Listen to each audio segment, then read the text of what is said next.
Mom came home absolutely delighted. Her eyes were shining, and I immediately realized that something important had happened. She put the grocery bags on the table, and I noticed that her hands were shaking a little, but not from fatigue, but rather from excitement. "Helen, you won't believe it!" she exclaimed, kicking off her high-heeled shoes and sitting down on the sofa. "I met this man. His name is Sebastian." The name sounded in the room like a ringing bell, filled with mystery and the promise of something new. Mom could hardly sit still. Her voice sounded joyful, as if she had finally found a solution to all our problems. "Who is he?" I asked, trying not to show my concern. "He's a trucker," Mom replied, looking at me with a mischievous twinkle in her eyes. "But not an ordinary driver. He has his own business, a whole fleet of trucks. He's just fascinated by me. Helen, you have no idea how generous he is." Mom's words sounded like music, and I realized that she was serious. But deep down I felt that this story would not be as simple as it seemed at first glance. There was something in my mother's tone that made me wary. The next day, I noticed how my mother was carefully preparing for dinner. She literally glowed when she talked about how Sebastian had asked her out on a date. I watched her choose a dress that accentuated her slender figure and apply makeup with extreme care. "It's an important evening, Helen," she said, stopping in front of the mirror and admiring her reflection. "I feel that this man is our opportunity to change everything." Her words sounded like a premonition. Mom had always been confident in herself, but now I could see that she was determined to see it through. Sebastian was not just a chance for her, but a real salvation. When she left, I was left alone in an empty house, feeling strangely anxious. I couldn't help but think that all this would lead to something more than just another mom crush. Deep down, I knew that this evening could be the beginning of something new and dangerous. A few days later, Mom returned home with a serious expression on her face. She immediately came up to me and, taking my hand, sat me down on the sofa. "Helen, I need to talk to you," she began, and I felt my insides tighten. "Sebastian, he's really interested in us. But I need you to help me." I nodded silently, not quite understanding what she was leading up to.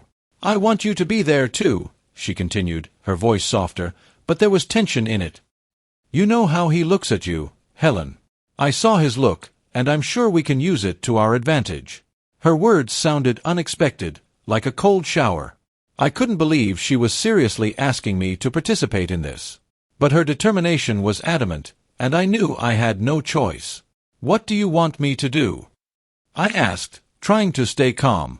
Mom paused for a moment, as if weighing her words, and then said softly, "He's coming to our house for dinner tonight. I want you to look especially attractive. Nothing supernatural, just a short dress and a little makeup. You have to make an impression so that he feels that you are a part of this house." I felt my heart beat faster. It wasn't just a dinner, it was a game with fire. But Mom was confident in her actions, and I knew I had to trust her. In the evening, I stood in front of the mirror, looking at myself. A short, figure-hugging black dress accentuated my curves. I applied light makeup to accentuate my eyes and gathered my hair into a simple but elegant bun. When I looked at my reflection, I felt that I looked exactly the way my mother wanted me to. But inside I was torn by contradictions, the desire to help and the fear of what might happen. When Sebastian appeared on our doorstep, his presence immediately filled the room. Tall, with broad shoulders and a confident gait, he looked like he always got his way. His eyes, fixed on me, shone, and I realized that Mom was right. He was looking at me with undisguised interest. "Helen, it's so nice to see you," he said, his voice low and pleasant, with a hint of a grin. "You look amazing." I smiled, trying to be polite, and returned the compliment. Mom was watching us with a satisfied smile, and I knew her plan was starting to work. The whole evening passed as if on the stage of a theater. Mom and I played our roles, charming Sebastian and making him feel special. He enjoyed our attention, laughed, told stories about his travels and business, and we admired his generosity. When dinner was over, Mom invited me to go out for a minute, leaving them alone. I felt that this was her move in the game, and I obeyed, quietly leaving the room. But instead of leaving, I stopped outside the door and listened. "Sebastian," I heard my mother's voice, soft and seductive. "You know that Helen admires you too. You noticed the way she looked at you today, didn't you?" Her words sounded like poison, and I felt my insides tighten. It wasn't just flirting, it was more than that. I realized that Mom would do anything to keep Sebastian around, and that included using me as part of her plan. Sebastian replied something, but I couldn't make out the words. His voice was muffled, but there was clearly something approving in it. My anxiety was growing by the second. When I returned to the living room, Mom was sitting next to Sebastian, her hand on his shoulder, and she was smiling. He looked pleased and relaxed, and his gaze settled on me again. "Well, Helen," he said, raising his glass of wine, "to a wonderful evening and to your company. I hope this won't be the last time we get together." I smiled, feeling the tension build up. This evening was the beginning of something new, and I knew that now we were playing a game whose rules were dictated not only by Sebastian, but also by Mom. But I still didn't know what consequences this game would bring. It's been a few weeks since the night my mom first invited me to take part in her game with Sebastian. I tried not to think about what we started with her, but every time Sebastian came to visit us, I felt like the web we were weaving was pulling us deeper. Mom continued to play her game confidently, but I felt that the situation was getting out of control. One evening, when Sebastian came back to us, the situation in the house changed. There was tension in the air, and I couldn't figure out where it came from. Mom, as usual, greeted him with a smile and open charm, but her movements were a little more abrupt than usual. She made Sebastian feel welcome, but I noticed a flicker of concern in her eyes. After dinner, Mom suggested that Sebastian watch a movie in the living room. She went into the kitchen, leaving us alone. I sat next to him, feeling his eyes on me. His attention was persistent, and it seemed to me that he was waiting for something more. My heart started beating faster when I realized that what I had been afraid of from the very beginning was about to begin. "Helen, are you still nervous?" Sebastian asked, leaning closer to me. His voice was low, but there was something menacing about it. I tried to smile, but my stomach was clenching with tension. "No, it's fine," I replied, trying to stay calm. Sebastian slowly raised his hand and touched my face. His touch was gentle, but I felt everything freeze inside me. I knew this was the moment I was afraid of. He wasn't just a man that Mom was trying to charm. He became someone who wanted more. "You know, Helen," he continued, his voice low and enveloping, "I like the way you look at me. I feel like there's something special between us." I didn't have time to answer, because at that moment Mom came into the room. She looked at us and froze for a moment, assessing the situation. Her gaze settled on Sebastian's hand, which was still resting on my face. There was something in her eyes that I couldn't identify. It was a mixture of anger and calculation. "Sebastian," she said with a slight smile, coming closer, "I see that you and Helen have found a common language. It's beautiful." She sat down next to us. Her voice was soft, but there was a note of tension in it. I knew that Mom hadn't expected this turn of events, but she was trying to keep control of the situation. "Of course, Adriana," Sebastian replied, his hand slowly dropping, but his gaze continued to follow me. "Your daughter is a wonderful girl. I enjoy spending time with both of you." Mom smiled, but her eyes remained cold. I realized that she was now considering the next step. This game she had started was getting harder and harder, and now more than just charm was required of her. "Sebastian," Mom said, her voice becoming more confident, "why don't you relax? I'll get more wine." She got up and went into the kitchen, leaving us alone again. I could feel the tension building by the second. Sebastian turned his gaze back to me, and I realized that he wasn't going to stop. "You're very sweet, Helen," he said softly, his voice sounding almost hypnotic. "I think we should be alone more often." My hands trembled slightly, but I tried to keep my outward calm. I knew that Mom needed time to think about how she would act next. But I didn't have that kind of time. Sebastian was approaching, and his hand slid back to my face when the bell rang at the kitchen door. Mom returned with a bottle of wine, but her gaze was no longer as confident as before. She clearly didn't expect anyone to come so late. But I could see the relief in her eyes. "Excuse me, I need to open the door," she said, giving me a quick glance. "Helen, stay with Sebastian." I felt my stomach clench.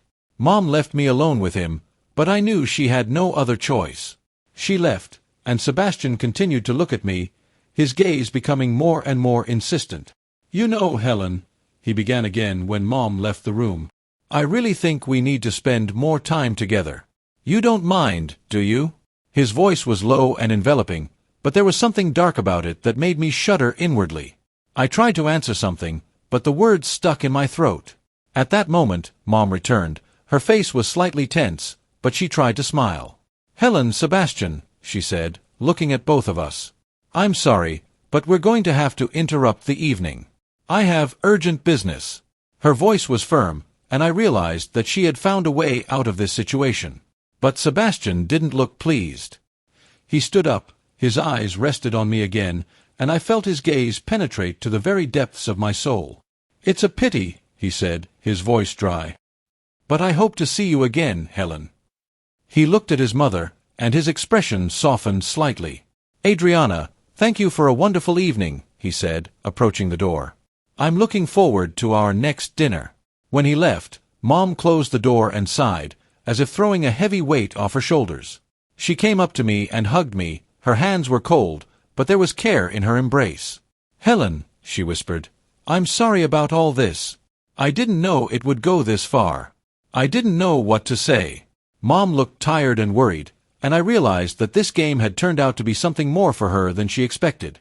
I couldn't sleep for a long time that night. Thoughts of what had happened haunted me. I lay in bed and listened to the silence of the house, trying to figure out what to do next. This game, which began as an innocent flirtation, turned into something dangerous and unpredictable. Deep down, I felt that this was just the beginning. Sebastian wasn't someone who gave up so easily, and Mom understood that. We were both trapped in a trap that we had created ourselves, and now we had to figure out how to get out of it without losing everything we held dear. With each passing day, the tension grew. Sebastian kept coming, and his interest in my mother and me became more and more insistent. I felt like we were sinking deeper into this game, and there seemed to be no way out. Mom continued to play her role, but anxiety appeared in her eyes more and more often. We both understood that the boundaries had long been erased, and everything could end badly. One evening, when my mother returned from work, I noticed something new in her eyes, determination and fear at the same time. She looked tired, but there was a sense of purpose in her movements that had been foreign to her before. "Helen," she said, sitting down on the couch next to me, "we need to talk." Her voice was quiet, but there was a power in it that I didn't expect to hear. I nodded silently, preparing for what she would say. "Sebastian called me today," Mom began, avoiding my gaze. "He said he wanted to talk to both of us. That he knows there's something going on between us." These words sounded like a bolt from the blue. I froze, unable to believe what I had heard. "What does he know?" I asked, feeling cold inside. Mom looked at me, her eyes full of despair. "He guessed it. He's not a stupid man, Helen. He knows we're playing with him, and he's willing to pay for it. But the price may be too high." Everything inside me snapped. I realized that this was the end of our game, the end of our plans. Sebastian turned out to be smarter than we thought. And now he was going to take advantage of it. "What are we going to do?" I asked, trying to stay calm. Mom took a deep breath and took my hand. "We're going to this dinner, and we will try to listen to his terms. But, Helen, be prepared for the fact that we have to make a choice. Maybe the one we didn't count on." When we arrived at the restaurant where the meeting was scheduled, I felt my heart constrict with fear. There was a quiet, tense atmosphere inside. Sebastian was sitting at a table in the corner, his face unreadable. He stood up as we approached and smiled, but there was no warmth in his eyes. "Adriana, Helen, it's good to see you," he said, gesturing for us to sit down. "I've been thinking about our special situation for a long time and decided it's time to dot the I."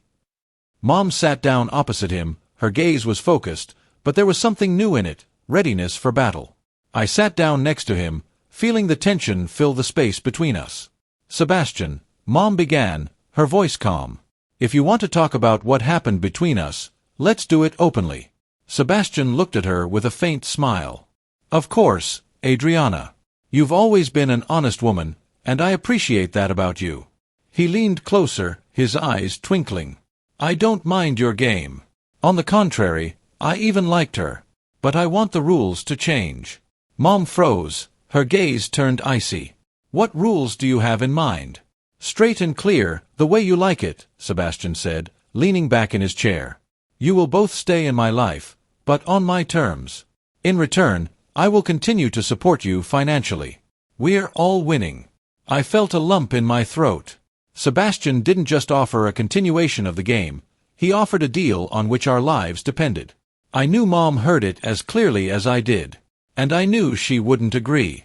We can't live like this, Mom said softly, her voice trembling, but there was firmness in it. You have to understand that this is not our way. Sebastian nodded slowly, his face becoming more serious. Adriana, Helen, I'm offering you a chance. You can leave now, but then you will lose everything. Or you accept my terms and continue to live the way you want. The choice is yours. Mom looked at me, her eyes full of pain and doubt. I knew she was thinking about our lives, our debts, the future. But I also knew that she wasn't ready to sacrifice us for this. We'll leave, she said firmly, getting up from the table. And thanks for everything, Sebastian. But we won't be part of your game. Sebastian didn't say anything. His face remained unreadable, but I saw a flicker of anger in his eyes. He was not used to being refused. We left the restaurant, and I felt my mother squeeze my hand. She didn't say a word, but I knew she had made the right choice. We were no longer trapped in a trap that we had created ourselves. The next day, Mom received a notification that money had been debited from her bank account. All the transfers Sebastian made were cancelled. We were left with nothing, but I saw something new in my mother's eyes: liberation. This story is over, but it changed us forever. We have lost a lot, but we have gained the most important thing: freedom and the ability to start all over again.